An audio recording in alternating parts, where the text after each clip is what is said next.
la primera carta a Timoteo, como hemos estado estudiando.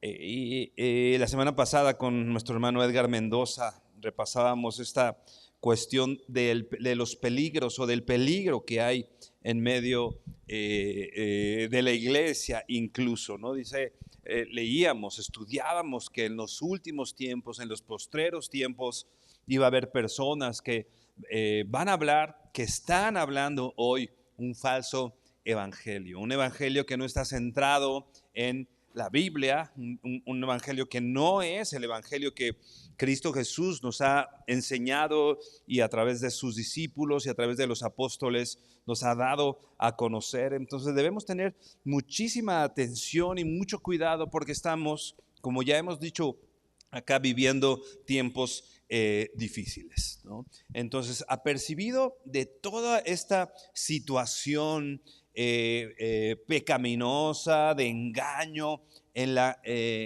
que vivimos, ¿no? Como explicaba nuestro hermano Edgar en la semana pasada, ahora vamos a centrarnos, sin olvidar el contexto, en los versículos 6 y 8, que ya nos leía Fer. Vamos a darles una lectura una vez más.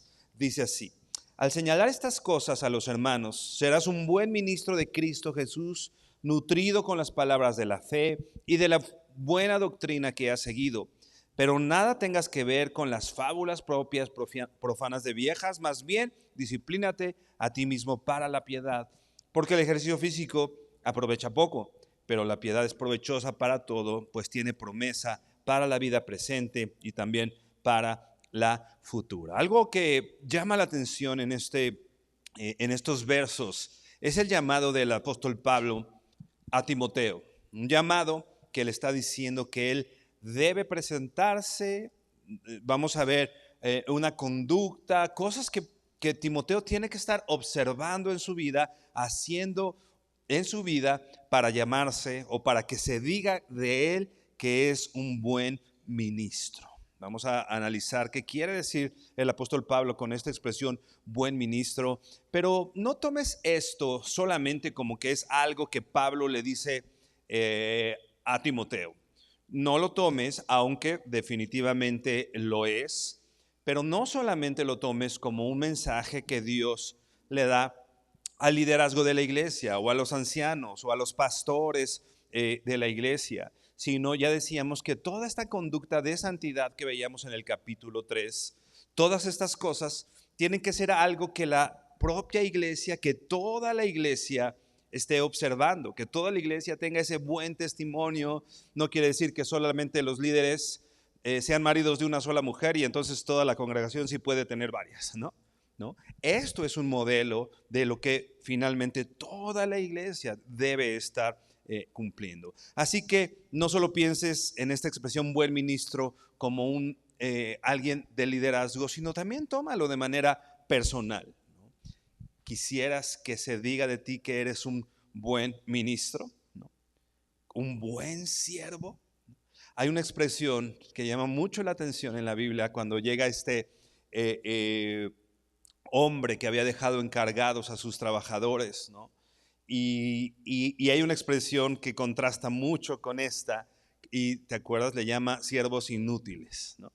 Y les dice siervos inútiles porque solamente hicieron lo que les dije que hicieran, ¿no? Y les llama la atención fuerte y les dice siervos inútiles. Contrastado con lo que Pablo le dice a Timoteo: tienes que ser un buen siervo. En otras palabras, le está diciendo, tienes que ser un siervo útil, ¿no? Quitar todo eso que nos ha, vamos a decir, inutilizado, que nos ha dejado a un lado de la obra del Señor, y empezar a caminar hacia adelante y tener la claridad que yo quiero que se diga de mí que soy un siervo útil en el reino. Estoy seguro que tú quieres que se diga de ti que eres un siervo útil, ¿no? A nadie estamos tan a gusto con que nos digan siervos inútiles, ¿no? Más bien sabemos del llamado que el Señor nos ha dado como iglesia, como individuos, como liderazgo. Y lo hemos dicho aquí, no solo en el sentido del líder espiritual, que por supuesto tiene sus responsabilidades, pero como padre eres un líder espiritual en casa, ¿no? Como mamá eres líder espiritual en casa. En muchas áreas de tu vida Dios te ha concedido influencia y un liderazgo, ¿no? Así que todas estas cosas, todos nosotros tenemos que poner atención y vivir de acuerdo a ellas. Dice el verso 6, empieza diciendo en la versión que estoy leyendo, que es la Nueva Biblia de las Américas, dice: al señalar estas cosas, ¿de qué está hablando el apóstol Pablo? Pues bueno, lo que acaba de decir con respecto a la apostasía, a estas falsas doctrinas, a todo esto que se iba a predicar, incluso a lo que ya ha dicho antes con respecto a a quien quiera ser obispo o los servidores, etcétera. Cuando Timoteo enseña, o dice esta versión, señala estas cosas, entonces dice, se convierte en un buen ministro de Cristo Jesús. Esta expresión al señalar, que repito, en esta versión estamos leyendo, otras versiones dicen explicar. Si explicas estas cosas, si enseñas estas cosas, si expones estas cosas, literalmente esta expresión al señalar en el griego quiere decir si pones en el recuerdo de, o si pones en la mente de. ¿Cuál era la labor de Timoteo? Enseñar y poner en la mente, en los pensamientos de la iglesia, esa enseñanza que él había recibido del apóstol Pablo. ¿Cuál es la labor de un buen ministro? Principalmente la enseñanza. Principalmente aquello que ha recibido, transmitirlo y poner en la mente, poner en el corazón de la iglesia lo que, repito, uno ha escuchado. Incluso hay algunas versiones que dicen, sometes a los hermanos, porque es la expresión que se usa más adelante, a estas cosas. Un sometimiento a los hermanos, ya decíamos, a los obispos, a los servidores, a la iglesia misma, tiene que estar sometida a la palabra de Dios. Esa es la principal labor de un líder espiritual. No quiero decir que no haya otras labores que un líder espiritual hace, pero la labor esencial de un buen ministro es enseñar lo que ha recibido de parte de Dios. Y vamos a ver qué significa esta expresión enseñar, porque es un poco más amplia que no es solamente dar clases, ¿no? O no solo es exponerla en ese sentido, sino, acuérdate, en el contexto que está diciendo de la falsa doctrina, de las herejías o de estas cosas que están permeando a la sociedad, incluso en medio de la iglesia, se deben levantar voces que vayan a la palabra del Señor, denunciando esas falsas doctrinas, refutando esas falsas doctrinas, pero no solamente haciendo eso, sino enseñando, hablando la palabra de Dios, y no solamente hablándola, sino viviéndola. No solo se trata de decir, ¿no?, sino de ser. Es importante que sepamos esto. Por ejemplo, hablando del liderazgo en el sentido en el que lo estamos planteando, definitivamente, repito, los líderes espirituales, los pastores, etcétera. Pero la congruencia en la que todos tenemos que vivir, ¿no? Yo te decía, como padre, tienes un liderazgo espiritual en casa, o si no lo tienes, hermano, debes tener un liderazgo espiritual. No nos hagamos a un lado de ese liderazgo, ¿no? Y uno de los más grandes problemas de los jóvenes hoy, por ejemplo, es la incongruencia que ven en casa, ¿no? Mi papá me dice algo, mi papá me dice que no fume con el cigarro en la mano, ¿no? Esa es la cultura de hoy, ¿no? Es malo fumar y el cigarro en la mano. O sea, ¿cómo? Es incongruente, ¿no? No tomes, pero el papá tomando, ¿no? No se tratan así a las mujeres, pero el papá tratando mal a las mujeres, ¿no? Hay una incongruencia. Por supuesto, el líder espiritual, el pastor, el liderazgo en la iglesia los padres, las mamás, repito, todos aquellos que tienen cierta influencia y que son usados y que pretenden ser siervos fieles delante del Señor, tienen que tener esa congruencia entre lo que dicen, lo que enseñan, lo que exponen y con su vida personal. Aquellos que, como hemos visto y como veremos más adelante, que buscan vivir una vida piadosa, decíamos hace algunas semanas, una vida centrada en Dios, una vida centrada en Cristo. Así que enseñar la palabra del Señor es prioritario. Pablo se despide de la iglesia de Éfeso. Ve por favor a Hechos 20, verso 29 al 32. Cuando Pablo se está despidiendo de la iglesia de Éfeso, es un momento complicado, porque Pablo se iba de regreso a Jerusalén y como vamos a ver más adelante, como vamos a leer en el pasaje, la iglesia iba a empezar a vivir situaciones difíciles, complicadas. Y Pablo sabía que la iglesia iba a ser expuesta a lo que ya hemos visto, a estos lobos rapaces, a estos falsos maestros, etcétera. No la iba a pasar bien la iglesia, había persecución, había dificultades, no era un momento sencillo para la iglesia, en ese sentido al menos. Y por otro lado, Pablo, regresar de Jerusalén, él sabía que estaba próximo a ser entregado y que iba a morir, ¿no?, a manos de los romanos. Él sabía que sus días estaban contados. Entonces era un momento difícil, la iglesia se iba a quedar sin su líder espiritual al cual amaban, ¿no? Y tanto que cuando se despiden lloran y tratan de decirle, no vayas porque sí, ¿no? Pero Pablo también al despedirse, no solo por su propia vida, quizá pudiera haber tenido conflicto, sino porque la iglesia se iba a quedar en un momento difícil. Dice el verso 29, Hechos 20, 29, sé que después de mi partida vendrán lobos feroces entre ustedes que no perdonarán al rebaño. Había, y hermano, hay un riesgo en medio de la iglesia. Pablo dijo, ¿no?, después de que yo me vaya, dice que van a llegar lobos rapaces. ¿Qué hace un lobo con las ovejas? Busca destruirlas, ¿no? Busca matarlas, busca acabar con ellas, ¿no? Y dice el verso 30, también de entre ustedes mismos se levantarán algunos hablando cosas perversas para arrastrar a los discípulos tras ellos. Incluso en medio de la iglesia, ¿te das cuenta? Se iban a levantar, dice aquí, personas que iban a hablar mentira. Dice Pablo, de entre ustedes. Recuerda que eso es algo que ha hecho el enemigo en la iglesia. Cuando el enemigo ha visto que por fuera la persecución no ha logrado, sino más bien esas dificultades hacen que la iglesia se levante, se fortalezca, se empiecen a alimentar. Entonces el ataque a la iglesia ya no viene de fuera. El ataque viene ahora por dentro, ¿no? Y se levantarán personas hablando, poniendo conflictos, haciendo, etcétera, ¿no?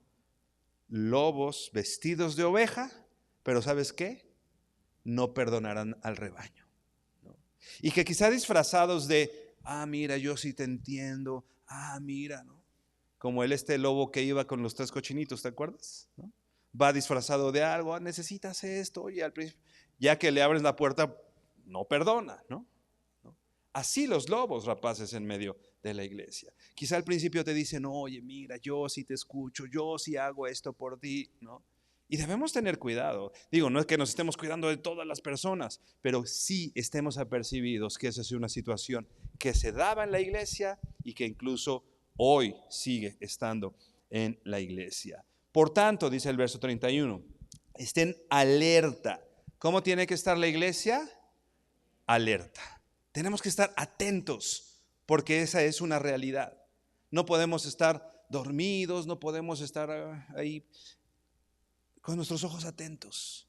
Velar y orar, ¿no? Porque el tiempo se acerca. Necesitamos estar velando, necesitamos estar atentos. No podemos dormirnos, ¿no? No podemos estar, diría mi mamá, pajareando, ¿no? Necesitamos estar atentos, ¿no? Recordando que por 3 años de día y noche no cesé de amonestar a cada uno con lágrimas. Pablo había pasado 3 años enseñando. ¿Cómo era la amonestación del apóstol Pablo? Con la palabra del Señor. Lo que hacía Pablo era enseñar, decir. Y dice el verso 32, se iba el apóstol Pablo, él les había enseñado, había pasado 3 años enseñándoles, pero se iba, tenía que irse, el Señor lo mandaba a otro lugar. Y dice el verso 32, ahora los encomiendo a Dios. Principalmente Pablo los encomienda al Señor, que es el soberano, que es el Señor de la iglesia, pero dice, y a la palabra de su gracia. ¿A qué los encomienda? A Dios y a la palabra. Por supuesto, no puede faltar en la iglesia Dios, definitivamente, Dios en el centro y la palabra. Pudieran, hermanos, faltarnos en la iglesia todo. Podríamos no tener, podemos estar quizás sin un lugar donde congregarnos, podemos quizá no tener bocinas, quizá no tener batería, quizás no tener, pero lo que no puede faltar en la iglesia es palabra. Es la encomienda del apóstol Pablo. Ahora los encomiendo a la palabra de su gracia. ¿Por qué? Dice que es poderosa para edificar. Hermano, ¿qué te va a edificar? La palabra. ¿Quieres ser edificado en el Señor? ¿Quieres ser edificado en el Señor? Al primer lugar al que tienes que acudir, y al primer lugar que la iglesia acude, es a la santa palabra del Señor. A esto. No a YouTube, no a cuánta cosa que hoy nos distrae, ¿no? Y que de pronto le damos prioridad en medio de la iglesia, o que de pronto se le dan prioridades a ciertas cosas. Lo principal, hermano, es la palabra. Repito, puede faltar cualquier cosa. Bueno, esperemos que no, pero pudiera faltar. Pero lo esencial es que en la iglesia, que la iglesia sea alimentada de la palabra del Señor. ¿Y qué es lo que le está diciendo Pablo a Timoteo, estando en Éfeso? Y ahora que Pablo se despide de Éfeso, le dice, ahora los encomiendo a Dios y a la palabra de su gracia, que es la única que edifica. Y dice, puede edificarlos y darles herencia entre los santificados. Nuestra heredad, hermano. El que tú te enteres de la heredad que tenemos en Cristo, otra vez, ¿dónde está? En la palabra del Señor. ¿A dónde acudimos? A la palabra de Dios. No al psicólogo, no a tu amiga con experiencia en ciertas cosas, ¿no? ¿A dónde acudimos, hermano? La palabra del Señor, que es la única que nos edifica. Nada más la palabra del Señor es la que nos edifica y que nos da herencia. Incluso nos da unidad entre los santificados. Quizá los que estamos aquí pensamos, en muchos sentidos pensamos diferente, ¿no? Porque nacimos en circunstancias diferentes, nuestras historias son diferentes, estudiamos en lugares diferentes, no sé, cada uno quizá tendremos alguna forma de pensar de acuerdo a nuestro contexto, de acuerdo a lo que hemos visto, leído, nuestra educación, etcétera. Pero ¿qué es lo que nos da unidad, hermano? ¿Qué es lo que nos da acuerdo? Hermano, lo que nos da acuerdo es, otra vez, la palabra del Señor, nada más, ¿no? La mente de Cristo. Ahora, ¿no? Dice Pablo, le está diciendo a Timoteo, expone estas cosas, ¿no? En la iglesia. Somete a la iglesia a estas cosas. Y haciendo esto, predicando la palabra del Señor, es como Timoteo se iba a convertir en un buen ministro. A veces en este tiempo nosotros a veces relacionamos a un buen ministro a aquel que sabe tocar bien las emociones, ¿no? Y que toca bien las emociones, y entonces salí ministrado, ¿no? Y analizas y ves y de pronto dices, ¿usó algún texto? Y hay veces que de pronto la iglesia o alguien sale bien ministrado y, ok, ¿qué textos leyó? No me acuerdo, pero pues sentí bonito, ¿no? No me acuerdo, pero qué bendición, ¿no? Hermano, no es así. El centro, lo que nos edifica, es la palabra del Señor. Y un buen ministro no es el que toca las emociones, no es el que hace ciertas cosas que a veces consideramos que hace un buen líder o que hace un buen ministro, un buen siervo del Señor, sino el Timoteo y cualquiera que pretenda ser buen siervo del Señor, lo que tiene que hacer es exponer la Biblia, ¿no? En tu casa, hermano, podrá faltar cualquier cosa. A lo mejor hoy no hubo pan dulce, ¿no? A lo mejor hoy llegaste y no hubo para pasar por la pizza que querían tus hijos, ¿no? Pero lo que no puede faltar, hermano, en nuestras casas, como líderes espirituales que somos, es la palabra del Señor. Que sean enseñados. Yo de pronto tengo una ventaja en relación a mis hijas. De pronto yo me duelo un poco, pero me arrepiento, porque mis hijas pasan todo el tiempo en la iglesia, ¿no? Los domingos están en la iglesia, todo su sábado están en la iglesia, todo su lunes o casi todo su lunes están en la iglesia, todo el día, todos los días, ¿no? Y por ejemplo, yo de pronto el viernes tuvimos una preciosa reunión de oración con las mujeres, algunas de ustedes estuvieron allá, ¿no? Y en la tarde tuvimos una reunión de oración de varones, de líderes. Y estuvimos todo el día, desde las 8 de la mañana hasta las 11 de la noche en la iglesia, ¿no? Y yo de pronto veía a mis hijas y me sentía un poco mal, ¿no? Así de, pobres, ¿no? Pero después dije, es donde quiero que mis hijas estén. Y quiero exponerlas a la palabra del Señor. Y que estén escuchando todo el tiempo la palabra del Señor. Si ellas oyen la palabra del Señor, yo no sé hoy si mis hijas son salvas. Yo no lo sé. Quisiera decir que lo son. Sin embargo, hermano, yo no lo sé. Pero lo único que puede asegurar su salvación es Cristo y estar expuestas a la palabra del Señor. ¿Qué tanto limitamos a nuestros hijos? Hemos visto de verdad, hermano, con tristeza, cómo la principal oposición que tienen los jóvenes para ir al grupo de jóvenes a oír la palabra del Señor está en casa, ¿no? Cuando los padres no les dejan ir a la reunión de jóvenes, por ejemplo, ¿no? Les van a hablar la palabra del Señor, le va a haber lo que hemos dicho, hay estudios bíblicos, y nosotros limitamos esas cosas, hermanos. Un buen ministro es aquel que está acercado a la palabra de Dios y que acerca a los demás a la palabra de Dios. La mayoría de personas que han venido últimamente a mí a pedir a platicar o decir alguna situación, mi respuesta ha sido la misma, es exponte a la palabra de Dios. Exponte a la palabra. Donde esté hablándose de la palabra de Dios, ve. No basta con estar aquí el domingo. Está bien estar aquí el domingo, pero no es suficiente, hermano. Yo te digo lo mismo hoy. Exponte a la palabra de Dios. Donde se esté predicando la palabra de Dios, ve. Estamos contentos porque, repito, aquí abajo hay varios estudios bíblicos. El miércoles tenemos un estudio bíblico entre semana. El martes tenemos uno para matrimonios. El sábado tenemos estudios de jóvenes. Hermano, qué bendición. Ahora falta que nosotros nos expongamos a la palabra de Dios, ¿no? Ahora falta que nosotros vayamos y lo hagamos, ¿no? Porque un buen ministro, yo decía, es el que habla la palabra de Dios, pero no solo para hablarla, primero tiene que ser expuesto y conocerla y ser enseñado, ¿no? Si tú quieres enseñar a tus hijos, ¿no?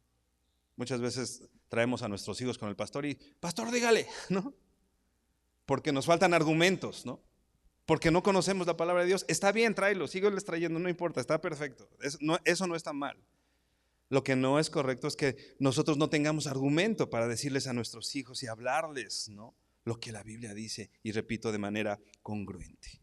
Al señalar estas cosas a los hermanos, serás un buen ministro. Esta palabra ministro llama mucho la atención porque, si tú recuerdas, antes es la palabra diáconos. Y antes se ha usado la palabra diácono, por ejemplo, para los servidores en la iglesia, ¿no? En el capítulo 3 dice, si alguien anhela ser obispo, y después dice a los diáconos o a los servidores en la iglesia, ¿no? Pero aquí Pablo no está usando de la misma manera la palabra diácono como los servidores de la iglesia, porque vamos a decirlo así, Timoteo no era solamente o no era de ese tipo de servidor de la iglesia, sino era líder espiritual o era el pastor, vamos a decir, ¿no? Dos cosas. Una, el que sea el pastor no lo deja a un lado de ser siervo, ¿no? Muchas veces nosotros esta palabra ministro la relacionamos, el ministro del Señor, así como si fuera. No, ministro quiere decir siervo, ¿no? Un servidor, es alguien que sirve. Y la labor principal del ministro en este sentido es servir, alimentar, ¿no? Traer, repito, la palabra del Señor. Así que no solamente está hablando de un servicio, vamos a decir en el sentido que lo está hablando el capítulo 3, sino es alguien que, en otras palabras, alguien que ministra, alguien que provee, alguien específicamente que enseña. Y esta palabra literalmente quiere decir útil. Útil. O sea, en otras palabras, Pablo le está diciendo a Timoteo, solo así serás un siervo útil. Por eso hace ratito te hablaba de cuando la Biblia menciona a los siervos inútiles, ¿no? Que quieres ser un siervo útil, enseña, enseña y habla y di, solo así vas a ser un servidor útil. Pero repito, ¿cómo vas a hacerlo? Solamente necesitas aprender, necesitas estar expuesto a la palabra del Señor, ¿no?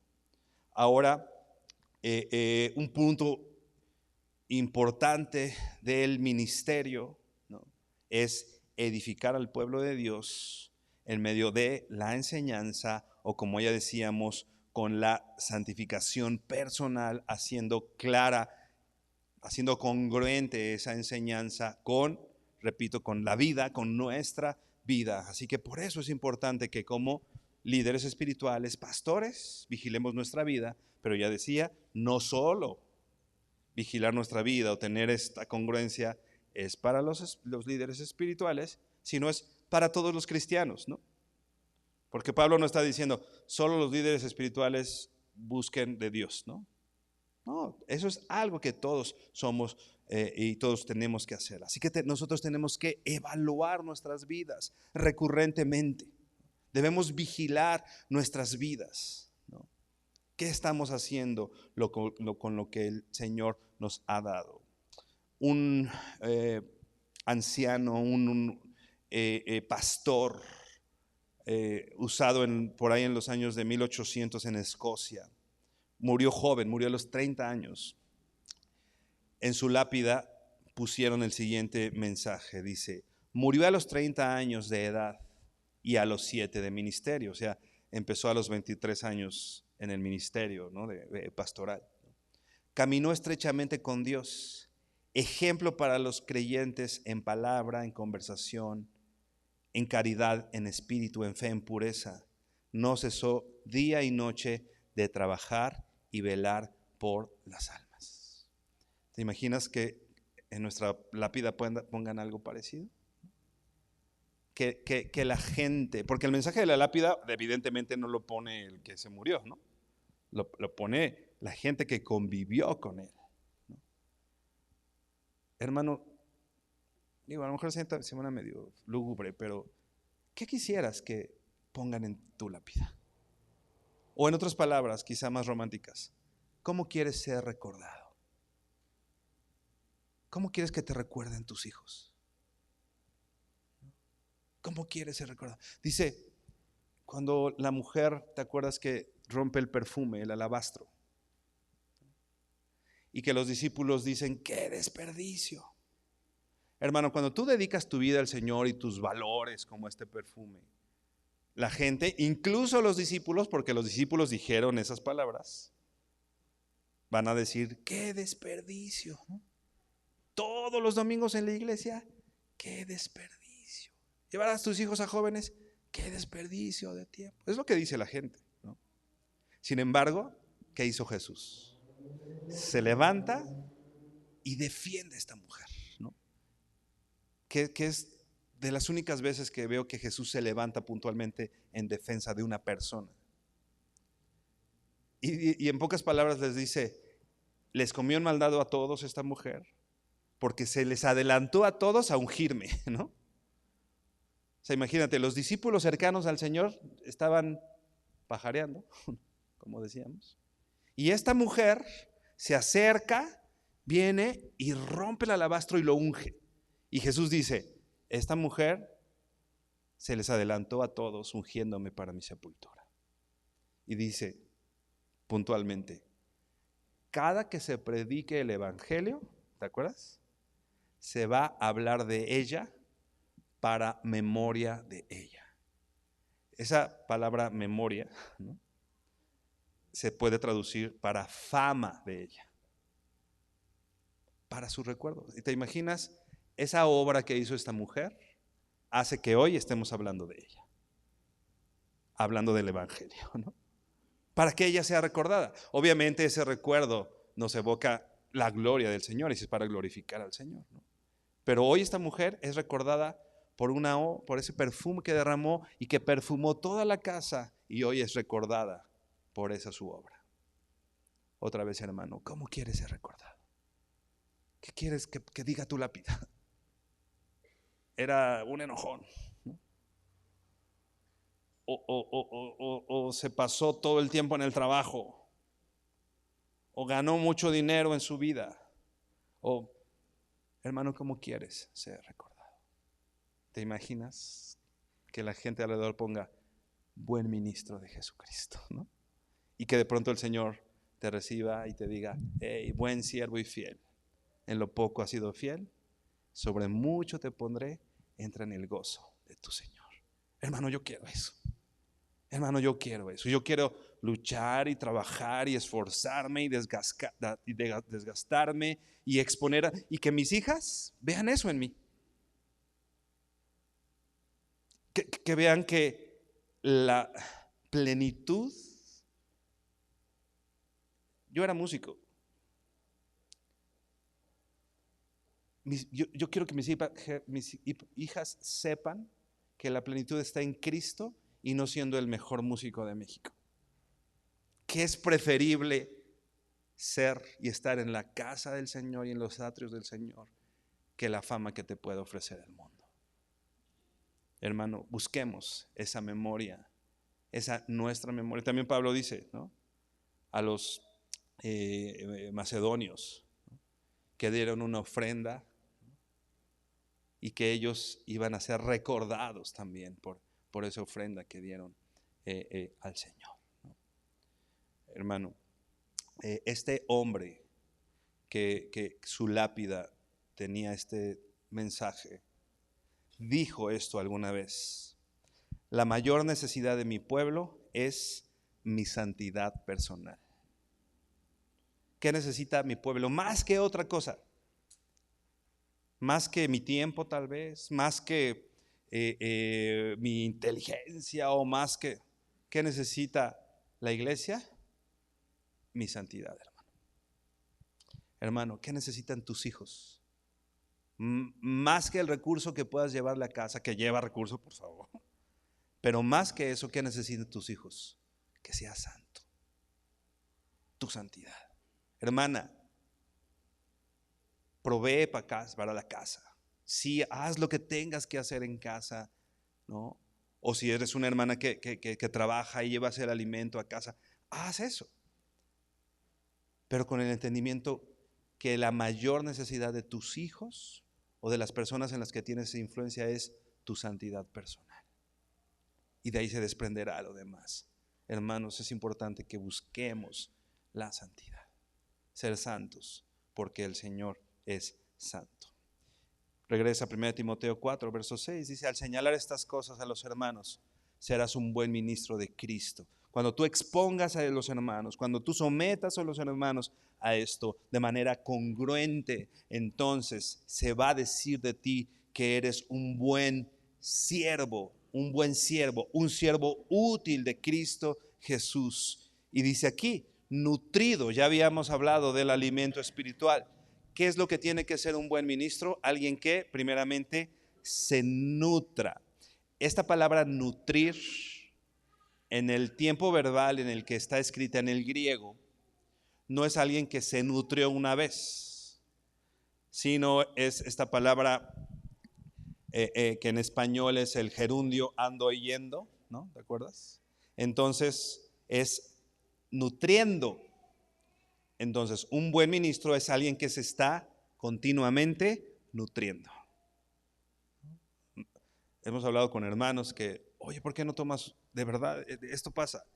Hermano, ¿por qué no te disipulas? ¿Por qué no tomas un estudio? No, es que yo ya me sé todo. De verdad, me han dicho eso. Más de una persona. O sea, ¿crees que alguien pueda decir que ya se sabe todo lo de la Biblia? ¿Crees que John MacArthur pudo haber dicho un día, ya me sé todo lo de la Biblia? Que nuestro pastor, el doctor Armando Alducin, diga, ya me sé todo lo de la Biblia. O sea, pero me he encontrado con hermanos que dicen, ya no necesito eso, ¿no? Sin embargo, lo que Pablo está señalando y a lo que el Señor nos invita hoy es a necesitamos estar nutriendo. Hoy desayunaste y vas a comer, ¿no? Y mañana no vas a decir, ya desayuné ayer, ¿no? Mañana estoy seguro que vas a buscar algo que te quite el hambre y vas a comer, ¿no? Te tienes que estar nutriendo continuamente. ¿Por qué en la palabra de Dios, por ejemplo, si hacemos eso? Ya fui el domingo y pasamos lunes, martes, miércoles, jueves, viernes, sábado sin comer. O sea, ¿te pasas esa cantidad de días sin comer? No, estoy seguro que no. ¿Por qué con la palabra del Señor de pronto sí lo hacemos? Hermano, un buen siervo del Señor se nutre todos los días, se expone, se alimenta. Alguien que en esta acción continua estudia, medita, escucha. Ve por favor a 2 de Timoteo 2:15. 2 de Timoteo 2:15, en la segunda carta que Pablo le escribe a Timoteo y que es enfático justo en el mismo mensaje que ya había dado en la primera carta. Dice 2 Timoteo 2, verso 15, procura con diligencia presentarte a Dios aprobado, ¿no? Nosotros estamos leyendo que dice, señalando esto vas a ser un buen ministro. Ahora Pablo otra vez le recuerda a Timoteo, es algo recurrente, ¿no? Pablo no dice, ya le dije que sea buen ministro, pues ya, con eso. No. Otra vez le recuerda, procura presentarte a Dios aprobado como obrero que no tiene de qué avergonzarse, ¿no? ¿Y en qué implicaría esta vergüenza? ¿O qué es lo que ocasionaría la vergüenza? Dice más adelante, que maneja con precisión la palabra de verdad. Un obrero que no se avergüenza delante del Señor es aquel que maneja con precisión la palabra de verdad. ¿Qué tan preciso manejamos nosotros la palabra de Dios? Ahora es el mensaje que el Señor nos dice, que es para mí, ¿no?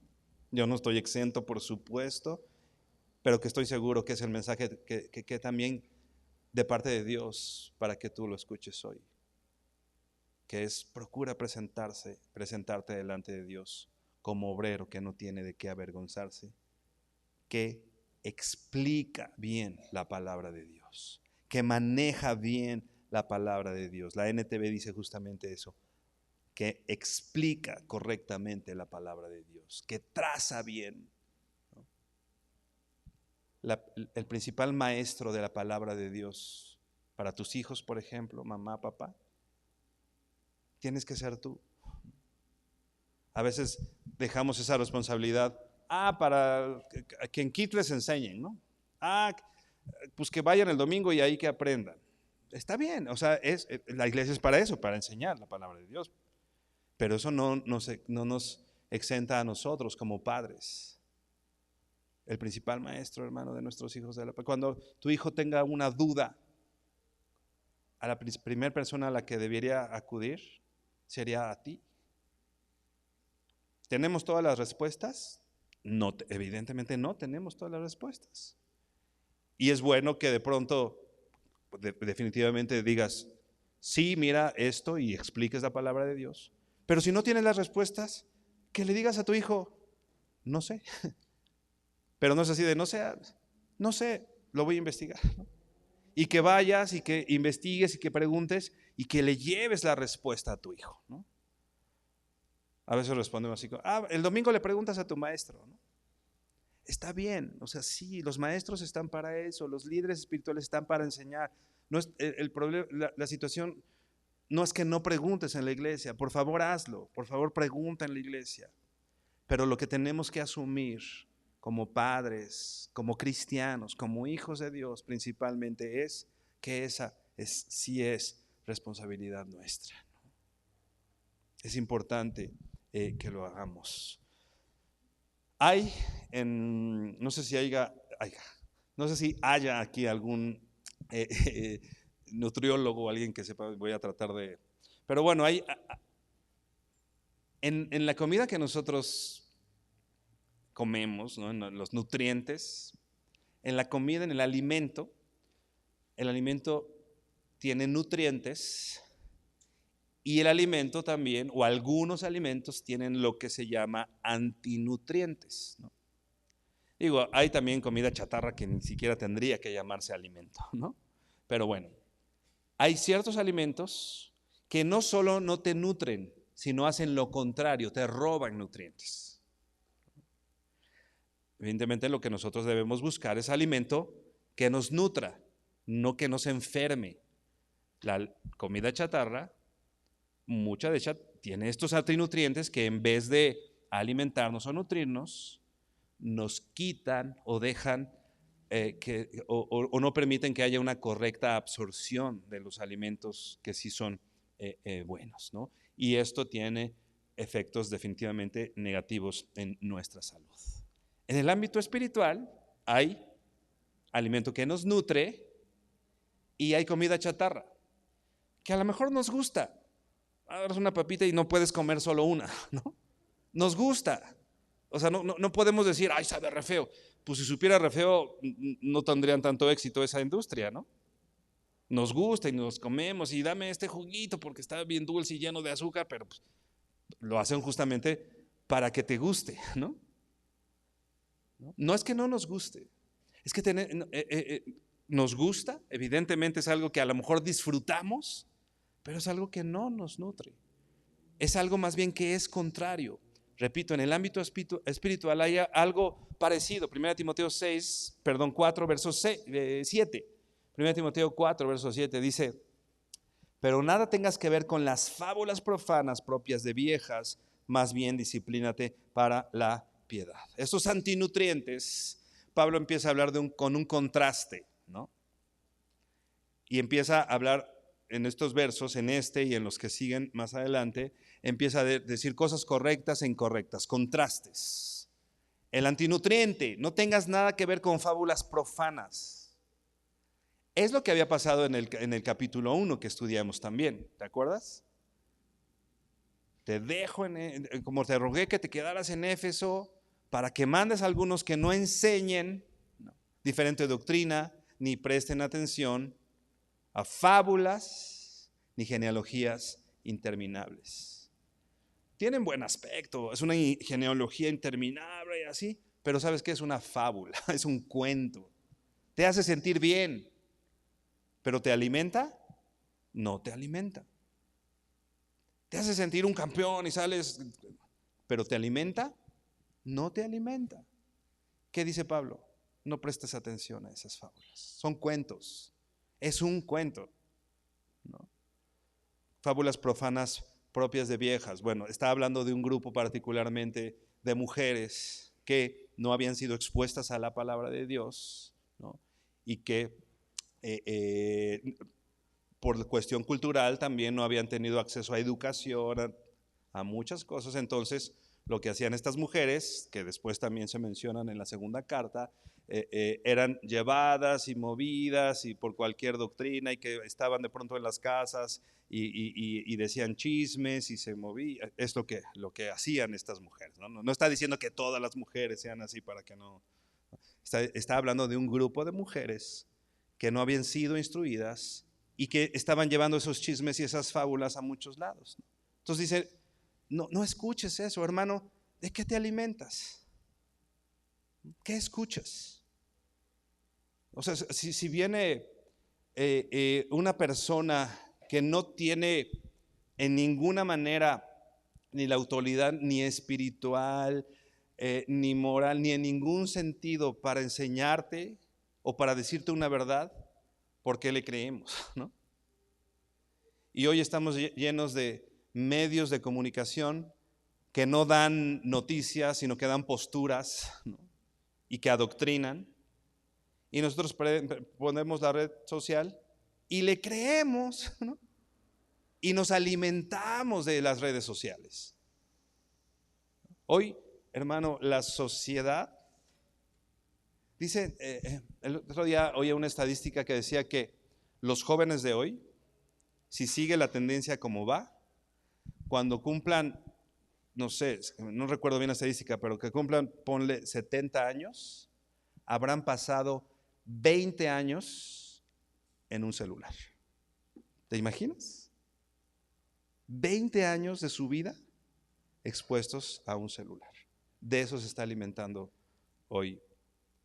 Quisiera decir la juventud, pero la verdad es que nosotros tampoco estamos muy exentos de eso. Si comparamos el tiempo que pasamos en este aparatito y en la palabra del Señor, nos espantaríamos, ¿no? ¿De qué te estás alimentando? ¿De las series? ¿Es malo ver una serie? No es malo. Digo, obviamente hay series malas, evidentemente. No es malo, pero hay cosas mejores, ¿no? Hay libros buenos que puedes leer y léelos. Tenemos que ser una cultura incluso que lea más. Pero por supuesto, nuestra prioridad es la palabra del Señor, ¿no? No tengas que ver con esas cosas. Las alimentamos, las creemos, nos nutrimos y creemos verdades que no son ciertas. Las creemos porque salió en Facebook, ¿no? Y creemos verdades. No sé, esta cuestión, ¿te acuerdas de lo del chupacabras? Que todo el mundo, el chupacabras, ¿no? Ya después nos supimos que era un cuento, una fábula, ¿no? Sin embargo, todo un país convencido del chupacabras, ¿no?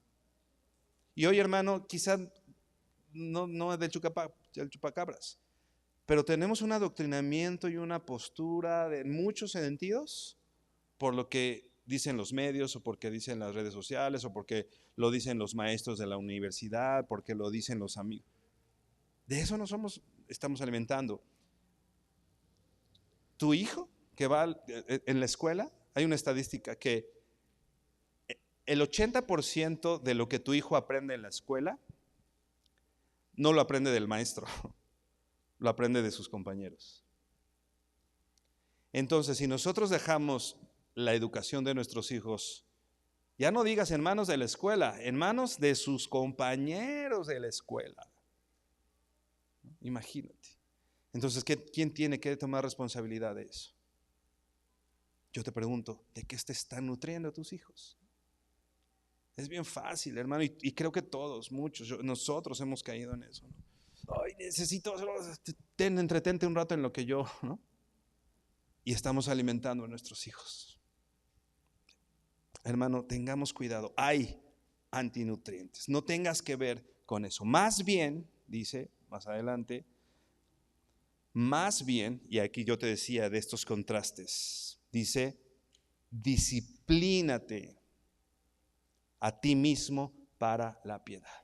O sea, hay estas cosas que a lo mejor no saben rico, que a lo mejor no puedes comer solo una, que a lo mejor, espiritualmente hablando, ¿no? ¿Cuál es el contraste o qué es lo que me va a llevar a oponerme a eso? Es la disciplina.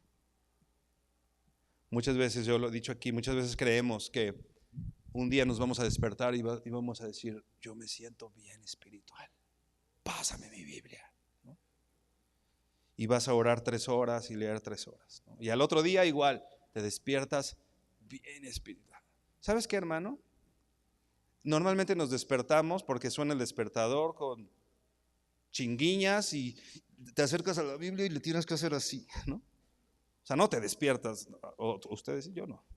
Yo sí me despierto y no puedo decir, ay, cuántas ganas. No, o sea, las ganas es de quedarme dormido, ¿no? ¿Qué tienes que hacer? Disciplínate. Disciplina. ¿Qué hace un atleta? Pase lo que pase. Yo he visto a atletas que está lloviendo y están entrenando afuera, ¿no? Porque tienen un objetivo. ¿Por qué? Porque tienen disciplina. Porque cuando se acaban las ganas o el deseo, lo que queda es la disciplina. Hoy no tengo ganas de salir a correr, se me acabó el deseo, pero soy una persona disciplinada. Hoy no tengo ganas de orar, se acabó el deseo. Hermano, va a pasar, pasa. Estoy seguro que sabes de lo que hablo, ¿no? No todos los días tienes ganas, ¿no? Se acabó el deseo. ¿Qué tienes que hacer? Va a llegar de pronto Dios y ¡pum! Espiritual. Entonces ya tengo ganas, entonces sí oro. No. ¿Qué dice la Biblia? Disciplina, disciplínate. Para cuando no tengas ganas, tú sabes lo que tienes que hacer. Disciplínate, pon horarios, pon despertadores, pon recordatorios. Yo tengo en mi teléfono que sirva de algo bueno, ¿no? Varios recordatorios, ¿no? Hora de leer la Biblia, hora de leer la Biblia, ¿no? Haz tal cosa, haz pum, pum. Y normalmente, recurrentemente, ¿no? Ya cuando lo hago, pum, ya lo marco y ya no me está ahí molestando todo el tiempo, ¿no? Disciplina, hermano. No quiere decir que te guste necesariamente, ¿no? También les he platicado, yo de pronto corría y trataba de hacer ejercicio, pero no me gustaba. Yo corría y decía, ay, ¿qué hago aquí? ¿Qué hago aquí? Qué horrible. Yo sé que hay gente que lo disfruta, yo no. Pero sabía que el objetivo sobre mi salud, tengo hijas chiquitas, quiero vivir para ellas y que tengan un padre sano, ¿no? Tenía un objetivo. No me gusta correr, pero sé que debo ejercitarme. Entonces, ¿qué tengo que hacer? Disciplinarme, ¿no? Hermano, necesitamos disciplina para la palabra de Dios. Disciplínate para la verdad. Para las cosas y para los fines espirituales, hermano, hermana, se necesitan personas espirituales. Y la espiritualidad es un fruto de tu disciplina. La espiritualidad va a ser el fruto de tu disciplina. Después de un tiempo que estés orando, leyendo disciplinadamente, entonces vas a encontrar un día que es tu deseo. Hoy no leí, hoy no he leído. ¿Cómo le hago para leer? ¿No? Hermanos, si queremos ser esa iglesia fortalecida espiritualmente y que queremos pasar esta puerta y llevar el evangelio en estos tiempos complicados, difíciles que está viviendo el mundo se está convulsionando, están pasando un montón de cosas y es la época de la iglesia, estoy convencido, hermano, y para este momento hemos nacido. ¿Pero qué necesitamos? Disciplínate, hermano. Necesitamos estar nutridos y salir allá con el conocimiento de la palabra de Dios. Necesitamos fortalecernos como iglesia, teniendo en el centro a Cristo. Disciplina para la piedad. Lo decíamos hace un par de semanas. La piedad es una vida centrada en agradar a Dios. Todo lo que hago agrade a Dios. Voy a la escuela, agrado a Dios. Voy al trabajo, agrado a Dios. Voy a la iglesia, agrado a Dios. Y decíamos, en resumen, es una vida centrada en Cristo. Tienes que disciplinarte para eso, para que cuando llegues a tu trabajo te centres. Ok, vengo a trabajar y tengo que cumplir mis objetivos, pero mi objetivo y mi misión de vida es uno, ¿no? Ok, llego a la iglesia y tengo que disciplinarme para estar pensando, esto no se trata de mí, esto se trata de Cristo. Disciplínate. ¿Y cómo va a llegar eso? Nutriéndote de la palabra del Señor, poniendo tus ojos en Cristo, el autor y consumador de la fe. No podemos ser guías, ¿no? Dice la Biblia, ¿no? Ciegos guiando a otros ciegos, ¿no? La iglesia tiene que ser una iglesia nutrida, alimentada, que conozca la palabra del Señor, que conozca lo que está pasando en el mundo, que conozca esas situaciones para que nosotros sepamos. Esta palabra disciplina llama mucho la atención. Es lo que hemos dicho que es, ¿no? Otras, la Reina Valera lo traduce, ejercítate para la piedad. Pero cuando yo estudié esta palabra me llamó mucho la atención porque literalmente esta palabra quiere ver con ejercicio, pero es una combinación de dos palabras. Literalmente quiere decir ejercítate desnudo. Es la palabra griega gimnasio literalmente.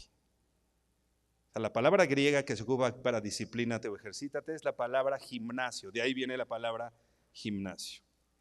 En la antigua Grecia, si tú ves esculturas o alguna recreación de los atletas griegos, normalmente están, por ejemplo, sin camisa, ¿no?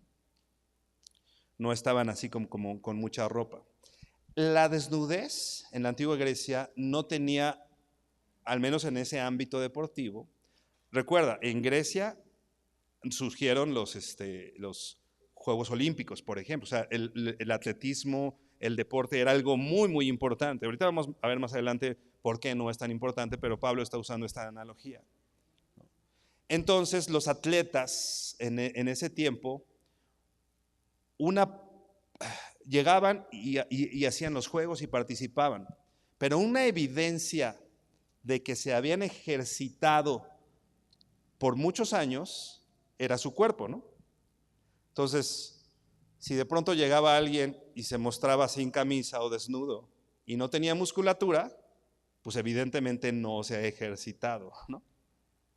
Entonces llegaba alguien así, pues ni siquiera puedes participar, ¿no?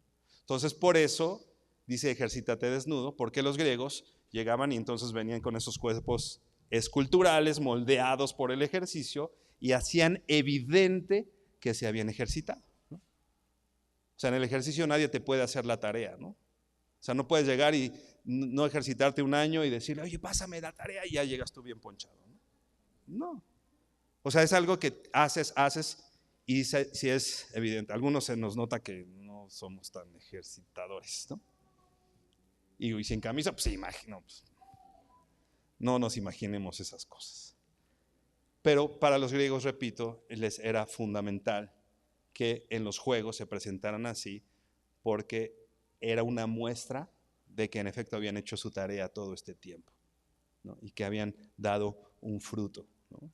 Y ese cuerpo lo ofrecían ante las autoridades ahí, ¿no? Ante el César y eso, como una ofrenda, ¿no? O sea, he trabajado todo este tiempo para llegar y esto que he hecho era presentado para los dioses paganos, ¿no?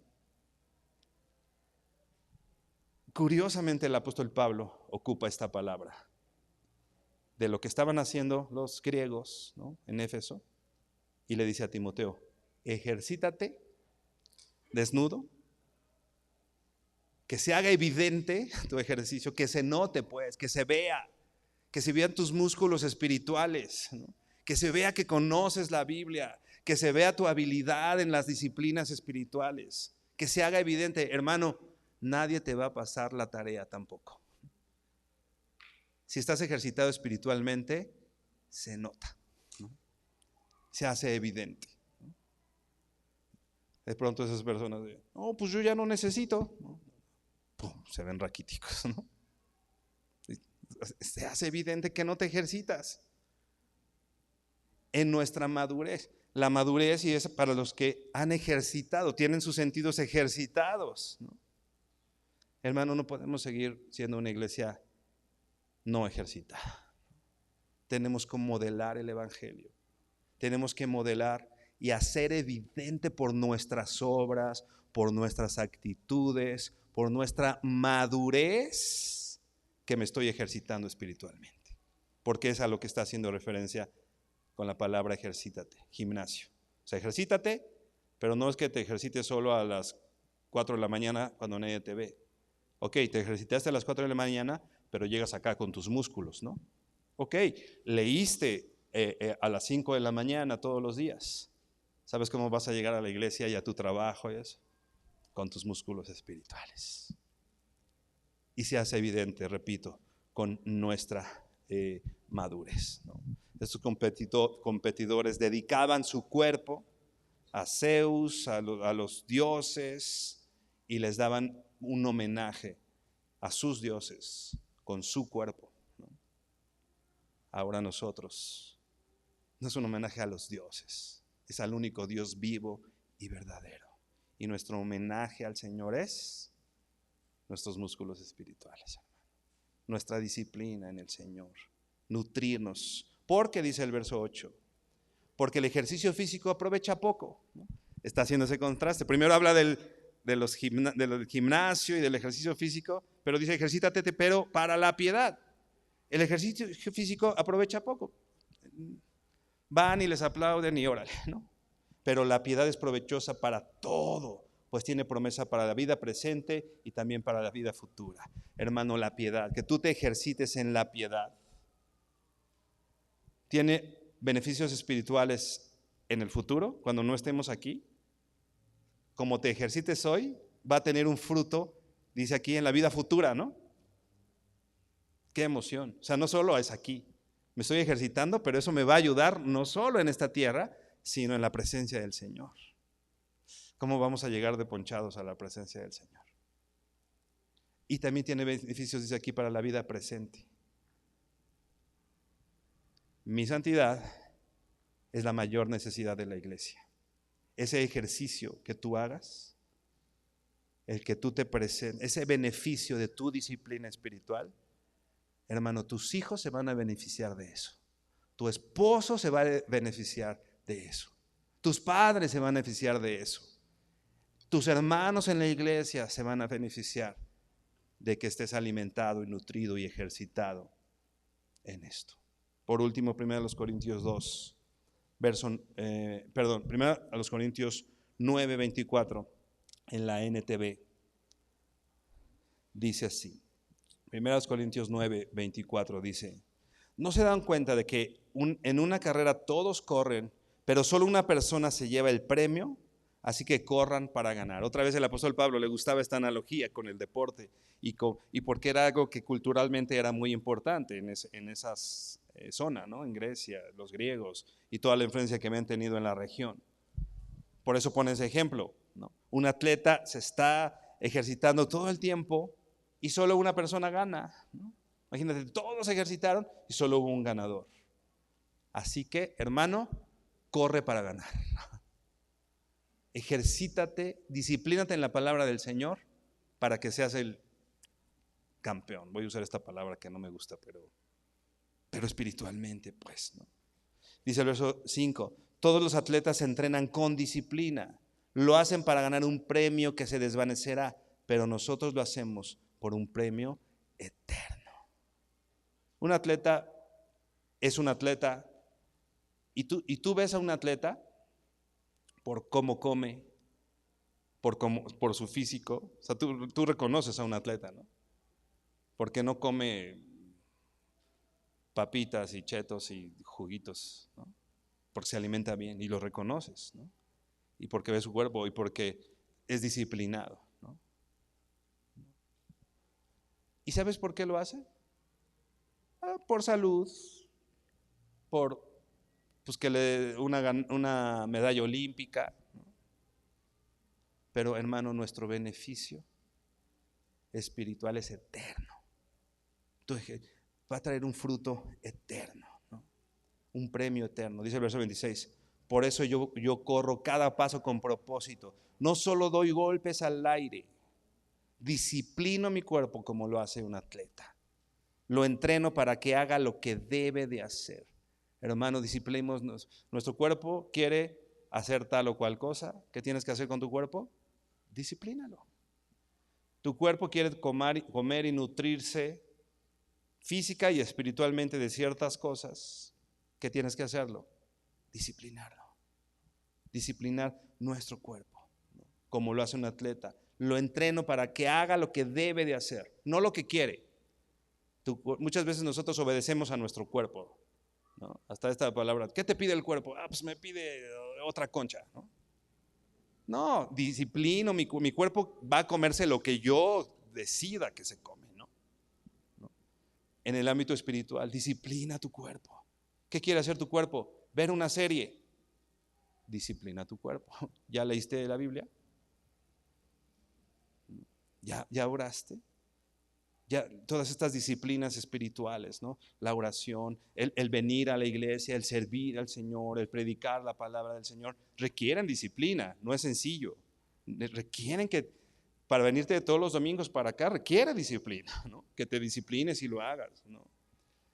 De lo contrario, temo que después de predicarles a otros, yo mismo quede descalificado en esta cuestión de el premio, ¿no? Del premio espiritual.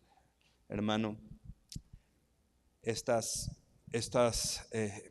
un buen ministro que se nutre, que se ejercita y se disciplina, hermano, debemos recordar que tiene un beneficio, no solo de manera personal, sino tiene un beneficio en la iglesia, en tu familia, en las personas alrededor tuyo, ¿no? Y que todos los que estamos aquí debemos empezar a hacer, ¿no? Si tú lo haces, te animo a que continúes haciéndolo. Verás el fruto, estás viendo el fruto, estoy seguro, porque cuando lo haces ves un fruto inmediato de esa disciplina espiritual, de verdad, hermano. Y si no lo estás haciendo, hermano, te animo a que lo hagas, a que te disciplines, a que pongas despertadores, a que te rodees gente que te invite a la iglesia, a un estudio bíblico, ¿no? Que te rodees de personas que van en esa disciplina. Si tú tienes el propósito de comer bien, pero todas las personas que te rodean comen mal, pues le vas a picar a la papita. Pero si quieres comer bien y te rodeas de personas que tengan el mismo objetivo, pues va a ser más fácil, ¿no? Entonces rodéate de personas que busquen el mismo objetivo de crecer y de ser buen ministro del Señor Jesucristo. Inclina tu rostro para que oremos. Bendito Padre, te damos gracias porque eres bueno, Señor, porque nos bendices, nos has suplido, Señor, de ti y de tu palabra, Dios, en todos los aspectos de nuestras vidas. Tenemos todo lo que necesitamos para vivir, Señor, en esa disciplina espiritual, Padre. Y queremos bendecirte y adorarte. Y no queremos aquí, Señor, decir que hacemos un compromiso contigo, Dios. Pero sí queremos cada uno de manera personal, Dios. Tú nos conoces y conoces nuestro corazón. Venir delante de ti y decirte, Señor, que nuestro mayor deseo es que cuando lleguemos a tu presencia nos puedas decir que somos buenos siervos, siervos útiles tuyos, Señor. Queremos servir para tu obra, Padre. Permítenos hacerlo. Permítenos, Señor, ser llamados servidores útiles, buen ministro de Jesucristo, nutridos con la palabra de verdad, Dios. Te bendecimos y damos gracias en el nombre de Jesús. Amén y amén.